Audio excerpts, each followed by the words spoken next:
Hey guys, TCT here again. It's time, it's finally here. Star Wars Episode 8, The Last Jedi. I'm here at Alamo Drafthouse again, and I'm definitely going to see this film. This is my little cousin Dakota. He wants to see the film too. What do you think is going to happen in this movie, Dakota? Yeah, he doesn't know. He's ready to see this movie. I've been ready to see this movie since I saw Rogue One last year. What'd you think of Star Wars Rogue One? Did you see Rogue One yet? You haven't seen... He hasn't seen a lot of them. Which Star Wars movies have you seen? I think it's all of them except for Rogue One. So he's seen all of them except for Rogue One. We might have to sit down and watch Rogue One with him. But I think in this movie tonight, it's going to be really good. I think Rey is going to try to learn the balance between good and evil. I literally have no idea. Rian Johnson is going to throw me for a loop. I already know that, but this is going to be very interesting because it left off in a good cliffhanger point, very good cliffhanger point. Rey handing the lightsaber to Luke, and then it just goes to credits. So it's going to pick up from there. So we're going to see what happens after Star Wars Episode 8, The Last Jedi. It's about to happen right now. We're heading into the theater.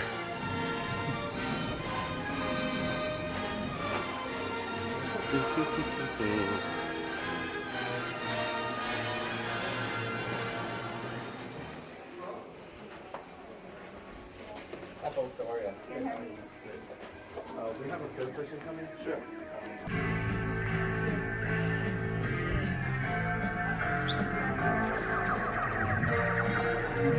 Here we go, guys. We'll be with you right after the film. Alright, guys, we're back. We just got out of Star Wars Episode 8, The Last Jedi. Dakota, what'd you think of Star Wars Episode 8, The Last Jedi? It was awesome.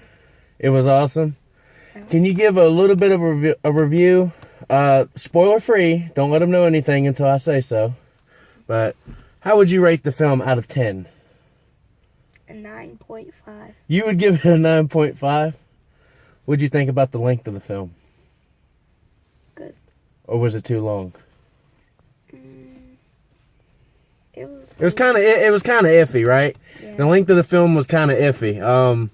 It was a little back and forth. They had some side stories. Incredible work by Mark Hamill. Incredible work by Mark Hamill. Mark Hamill lets it all go in this movie. I'm not going to give anything away right now, but me right now coming out of this theater, The Force Awakens had a little bit more heart to it. This had like raw strength. This was like they wanted to twist and turn you every which way that they could. So he gave it a 9.5. I'm actually going to give it an 8.5. I think it should have been actually a little bit longer. People are going to disagree with that, but I think we needed a little bit more of the island. Don't you? Like the island was too quick, right? Yeah, it just showed like parts of it. It just showed parts of the island. I would have liked a little bit more training with Rey and Luke, but we didn't get that. We didn't. I mean, we got a lot of it, but we didn't get enough, to see what would have really happened. So yeah, I'm gonna give it an 8.5 just for that, but he gave it a 9.5, which is really close. Now let's get into some spoilers. If you haven't seen the movie yet, don't watch this part. Dakota, what was your favorite part of the movie? Favorite part of the movie, maybe when they were battling. When who was battling? Luke and what's his name? Kylo Ren? Yeah, Kylo Ren. At the end of the movie, Luke Skywalker faces Kylo Ren, but it does give you quite a bit of a shocker at the end of this fight. It's hard to describe, man, with that, because you don't really want to give anything away for Star Wars fans that haven't seen it yet. But Luke Skywalker does face off with Kylo Ren. What did you think about the relationship between Kylo Ren and Rey? Do you think she's going to be able to turn Kylo Ren? Probably not, because after he killed I think his name is Apprentice. Like, He killed who? I can't remember, but remember when the lightsaber went and Yeah, Supreme Leader Snoke yeah. does die in the film. It's a little bit of an Empire Strikes Back meets Return of the Jedi. As Luke got brought before Emperor Palpatine with Darth Vader, Darth Vader kind of turned on Luke. This was the same thing. He brought Rey in front of Supreme Leader Snoke, and Kylo Ren turned on Supreme Leader Snoke, killed Supreme Leader Snoke, And basically now he is the head of the First Order. He is the new supreme leader. And at the end of the film, him and Rey had this great battle scene where he's taken out of all Snoke's security guards. And Rey thinks that Kylo Ren has turned, but in truth, Kylo Ren was just helping Rey because he wanted Rey to join him. And Rey's just like, she's resistant at all points. But it's kind of hard to describe, man, because it was so electric. It felt like so electric when that happened. Yeah. But the ending of the film is what everybody's going to talk about. Luke Skywalker, he comes out during one of the rebel bases after one of the battles, and he's standing right there, and Kylo Ren goes down to face him. Well, they're having a saber fight, but it turns out Luke Skywalker is not really there. He was just buying time for the rebels to get away, wasn't he? Yeah. Like what was he doing? He was basically just dodging everything. He was just standing there waiting for him to come down there.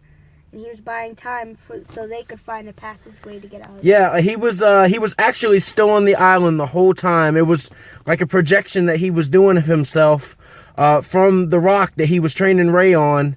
And Kylo Ren, he told Kylo, he says, look, if you strike me down, I'm going to be with you always, you know.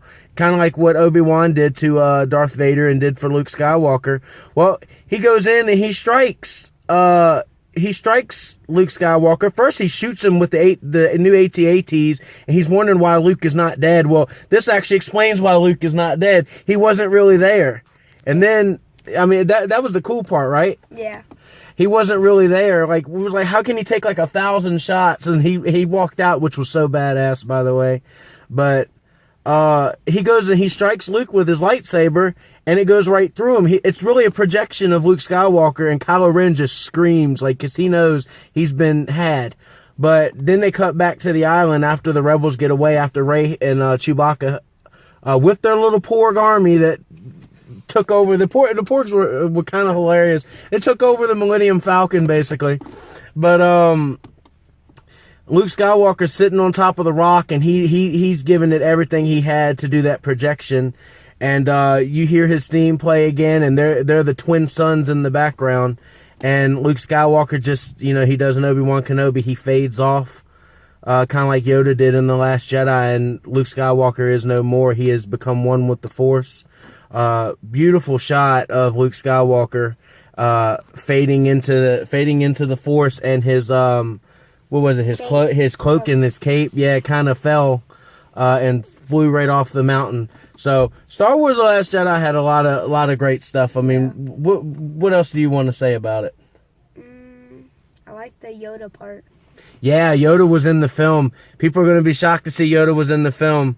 But I knew there had to be some kind of talking to Luke about this Jedi ending thing, and Yoda kind of agreed with him, right? Yeah. But it's great to see Yoda again, and it was the old Yoda. It wasn't the Yoda we've seen in the prequels. This is actually a CGI old Yoda, and it looked like some parts of Yoda was a puppet. Yeah. Yeah, like, you know, like how it did in the old movies, but they did really good with that. Anyway, I gave it an 8.5. You gave it a 9.5, probably because you're a little bit younger than I am and don't know no better.